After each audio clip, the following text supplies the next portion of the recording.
I've got a lovely steamed orange pudding to show you now, and it's served with this delicious tangy orange glaze. It really is comfort food at its very best. Now to start with, I've got a large bowl here with some softened butter and some golden caster sugar in it. I'm just going to give it a good whisk up. Now I want it to get really pale and creamy and fluffy, and then we'll carry on. Now we're going to add our flour. I've got self-raising flour, but to that I'm going to add a teaspoon of baking powder and then just sieve it into the bowl.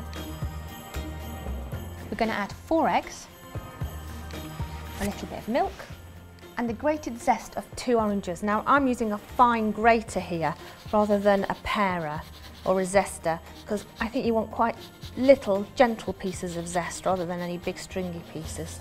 Try to avoid the pith.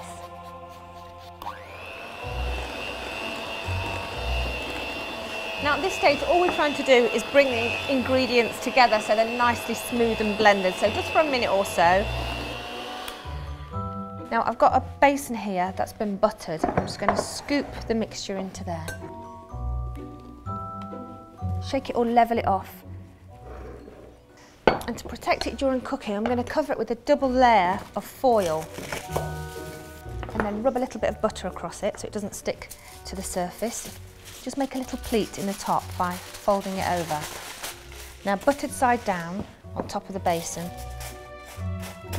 And we're going to use that rim to tie the string around, and that'll help us to get it in and out of the pan.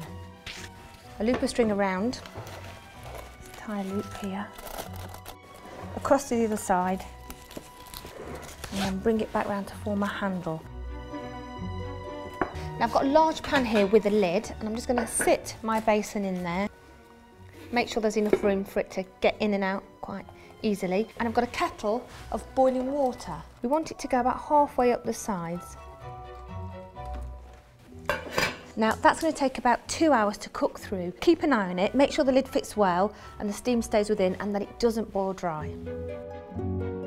When there's 45 minutes left on cooking time for your pudding, it's time to start the syrup. Got some water, some orange juice and some caster sugar. And we need to heat that gently, stirring every now and again until the sugar dissolves. While that's warming, I'm just going to slice my orange.